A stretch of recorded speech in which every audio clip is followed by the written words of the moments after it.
En Navidad hay 4 misas posibles. La misa de la tarde, la misa de la noche, la misa de la aurora y la misa del día. Vamos a celebrar la de la noche porque coincide más o menos con la hora de nuestra Eucaristía. Además, creo que tiene las lecturas más significativas, más ricas, más profundas. De esta lectura, sin que las otras dejen de serlo, de estas lecturas y sobre todo del Evangelio del día de hoy, tomado de San Lucas, les pongo esta frase. Hoy les ha nacido un Salvador, que es el Mesías, el Señor. La primera lectura que vamos a escuchar está tomada del profeta Isaías, del primer Isaías, capítulo 9, en sus inicios. Este texto se conoce como la profecía mesiánica. Es una que no sabemos casi de memoria porque es el referente con más fuerza de este misterio que hoy celebramos. Que el consagrado de Dios, porque eso significa en profundidad Mesías, ya sabemos que quiere decir ungido, pero ungido quiere decir consagrado. Es un símbolo del símbolo del símbolo. Y el mensaje central es ¿quién se ha consagrado para venir a salvarnos? Describe la llegada de la esperanza en forma de una luz a un pueblo que camina en tinieblas. Y eso quiere decir que no tiene cómo orientar su caminar. La luz que llega implica ser liberados de un pesado yugo, de una barrera que oprimía sus hombros y del cetro del tirano, ¿verdad? Esta tiranía, ya comentábamos desde el inicio, es el desamor concretado en el egoísmo. Este ego, este parásito que no nos deja en paz y nos tiene esclavizados a veces por años. De eso vamos a ser liberados por esta luz. Y esta luz resulta que es un niño que nos ha nacido, un hijo que se nos ha dado. Recibe títulos que describen su misión. Será consejero admirable, Dios poderoso, Padre sempiterno, príncipe de la paz. Su principado será una paz sin límites. Lo consolidará con la justicia y el derecho, reconociendo a través de estos 3 elementos que no existe paz sin justicia y sin derecho. Nos quedamos con esta frase que hemos estado meditando a lo largo del Adviento en nuestra espera del Hijo que ahora se nos da. El salmo que vamos a escuchar, Salmo 95, es un himno que nos invita a proclamar la soberanía de Dios, de este rey, de este reino. Dios es soberano de todo lo que existe. Toda la creación es invitada a cantarle al Señor, a bendecirlo. Aquí hay un misterio, y es el misterio que estamos celebrando hoy. Dios no gobierna su creación como gobiernan los poderosos de este mundo.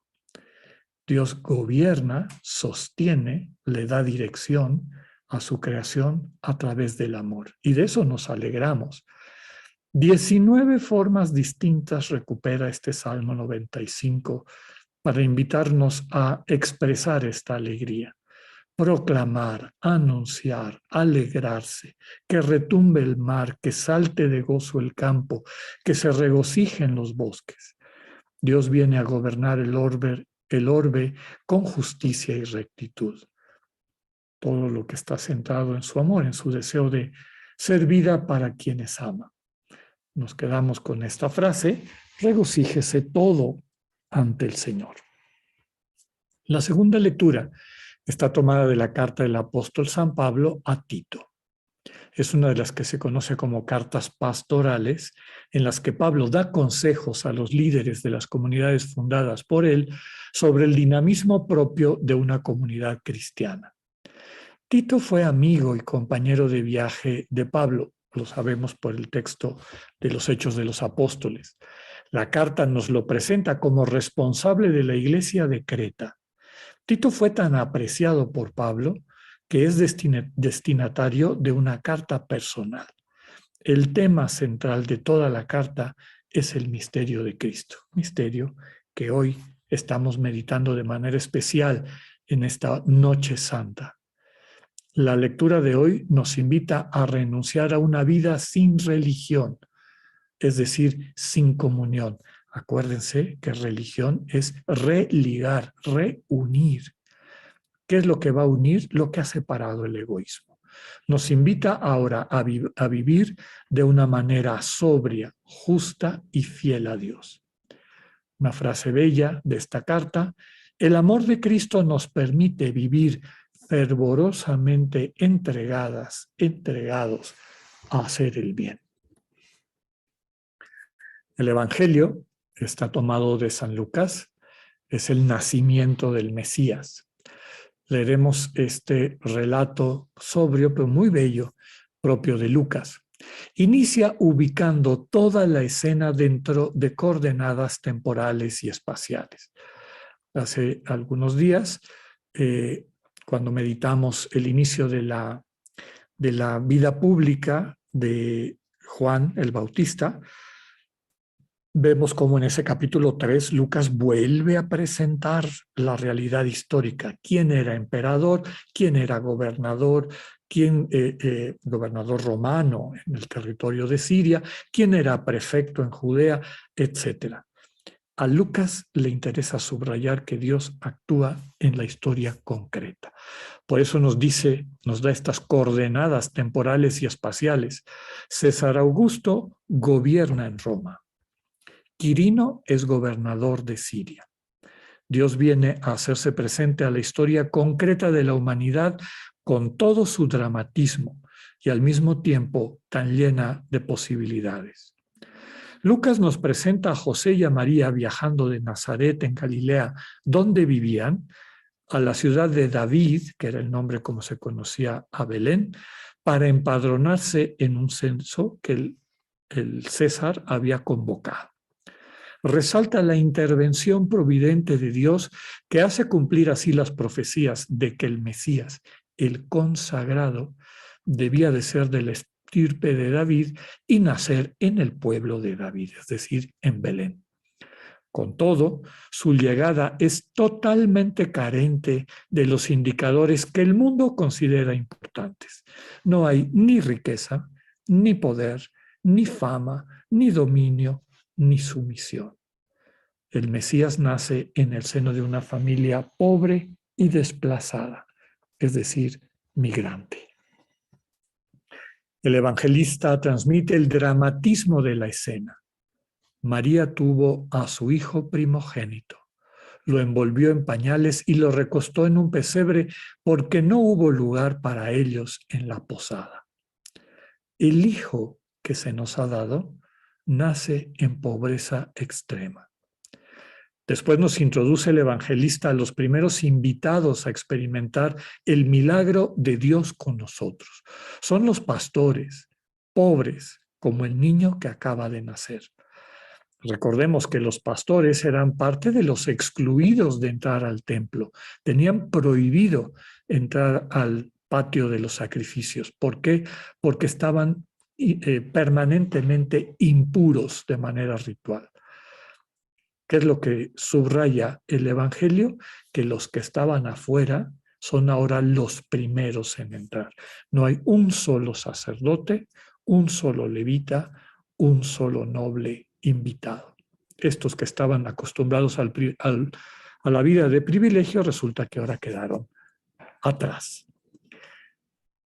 A estas personas no acostumbradas a recibir más que desprecios, es decir, los pastores, el mensajero de Dios les dice: hoy les ha nacido de ustedes y para ustedes un Salvador, que es el Mesías, el Señor.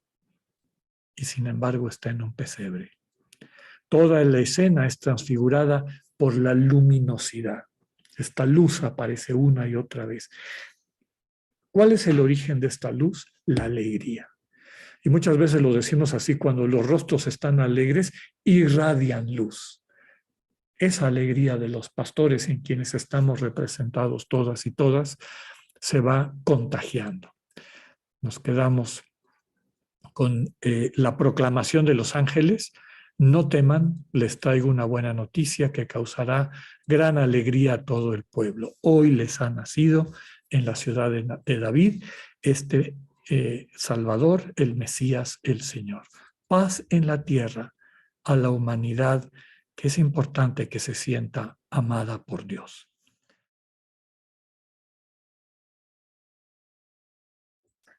Qué bellas lecturas, hermanos y hermanas, las que nos regala la liturgia en este día de Navidad. A veces, un poco por la costumbre, un poco porque a veces lo bonito o lo que nos conmueve, no a nivel tan profundo, sino más a nivel superficial, nos lleva a opacar lo realmente importante, lo realmente sorprendente de lo que celebramos en esta noche. Fundamentalmente las lecturas, empezando por Isaías, son lecturas, podemos llamar, disruptivas de lo que la gente pensaba que era Dios, de lo que la gente pensaba que era una vida piadosa, devota. La humanidad, desde sus inicios, ha percibido en el fondo de su corazón este hambre de encuentro, un hambre de encontrar a alguien que te ame plenamente como tú eres, que te transmita con su mirada, con su actitud, con su presencia, la importancia, el valor en el sentido profundo de tu existencia. Tristemente en nuestro entorno eso no es común. A veces la propia sociedad, que no deja de tocar también muchas ocasiones nuestra vida familiar, empieza a inculcarnos que nuestra valía depende de lo que hagas, y lo que hagas, pues entonces va a decidir si eres una persona que vale la pena o no.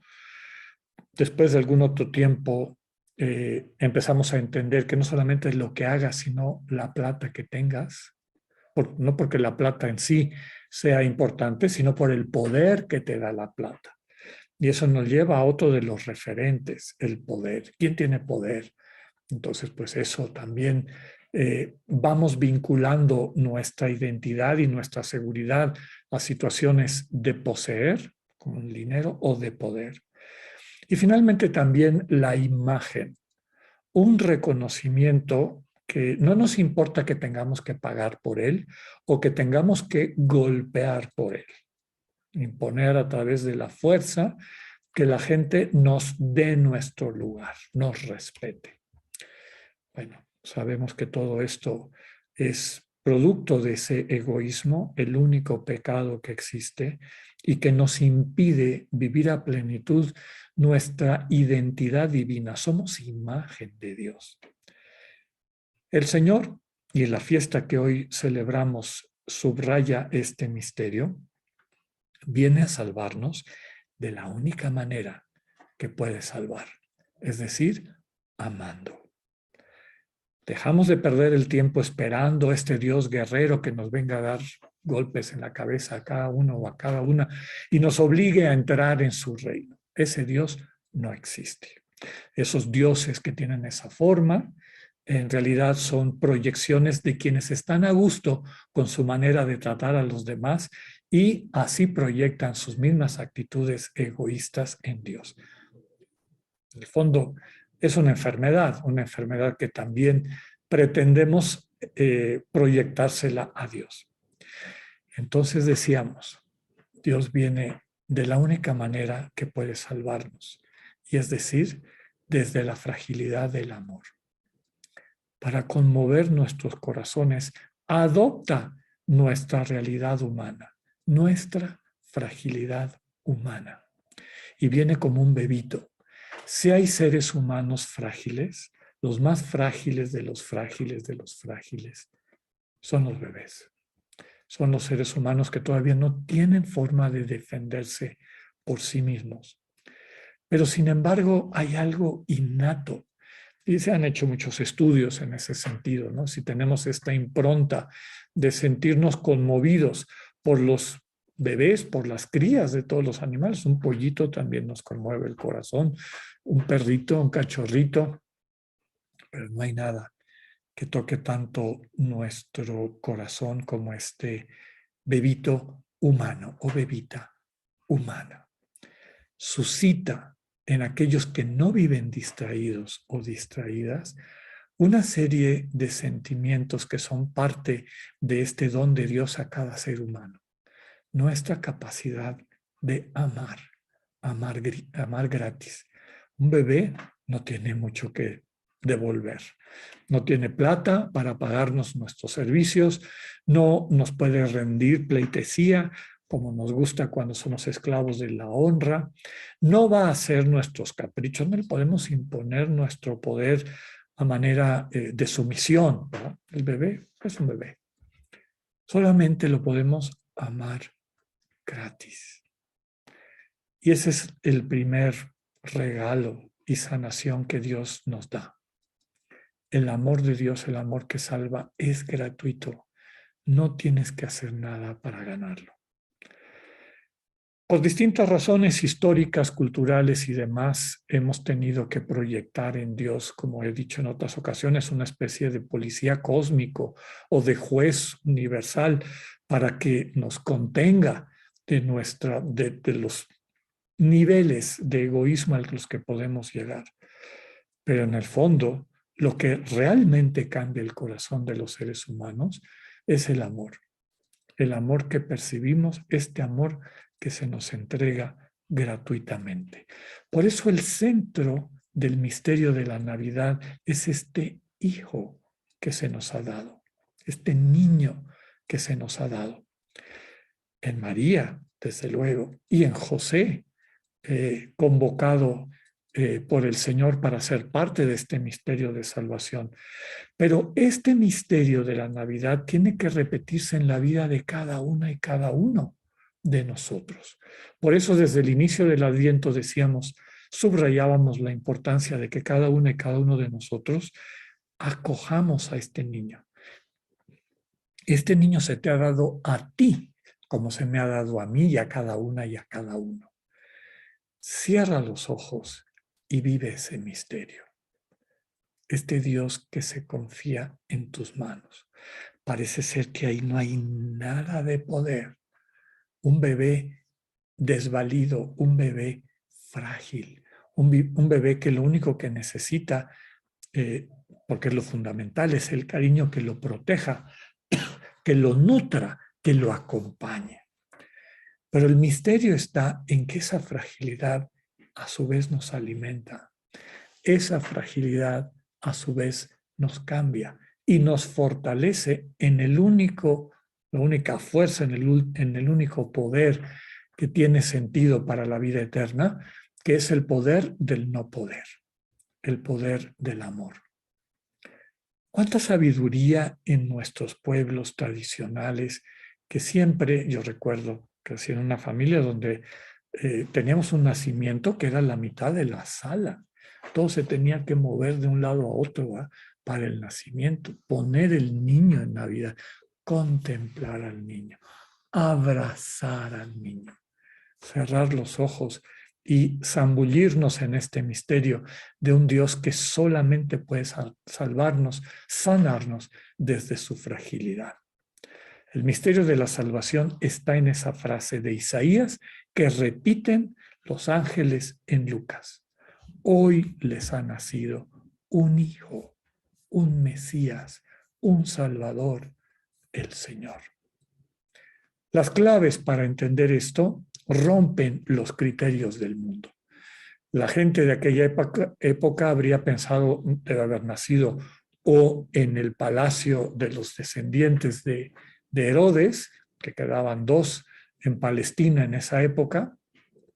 Uno estaba desterrado en lo que ahora es Galia, Francia, o habrá nacido entre una familia sacerdotal, etcétera. ¿Quién iba a esperar que iba a estar en una familia pobre entre los más pobres? Porque no solamente era pobre en el sentido de no tener plata, sino pobre porque ni siquiera estaban en su casa. No estaban rodeados de la seguridad de una familia, de los vecinos, de la comunidad, sobre todo en las comunidades rurales como era Nazaret. Totalmente desprovistos. Pero el misterio es que cuando estamos totalmente desprovistos, tenemos la oportunidad de ponernos totalmente en las manos del Dios frágil, del Dios cuyo amor es frágil, es el que nos lleva a la vida eterna. Ese es el milagro, ese es el poder del no poder. Contemplemos con nuestras familias el misterio, como se le solía llamar a los nacimientos. Vamos a ver el misterio. ¿Cuál era el misterio? Esta escena de un Dios que nos salva así. No tiene otra manera de salvarnos. Ya es hora de que dejemos a un lado estas pretensiones de una práctica religiosa, litúrgica, eclesial, que contradice los valores del Evangelio, que nos presenta a Dios con los criterios del mundo, de riqueza, de poder, de fama, etcétera. Y nos abramos como iglesia, desde luego cada una y cada uno de nosotros, al misterio de este Dios que sana así, desde lo pequeño, desde lo sobrio, desde lo pobre en este sentido de sin pretensiones, sin las seguridades mundanas, y que sin embargo nos transmite la vida definitiva, la Zoe, esto que anhela nuestro corazón y que empezamos a vivir ya cuando acogemos a este niño que viene a amarnos y nada más. Que así sea, que sea una fiesta bendecida para todas y todos, para sus familias.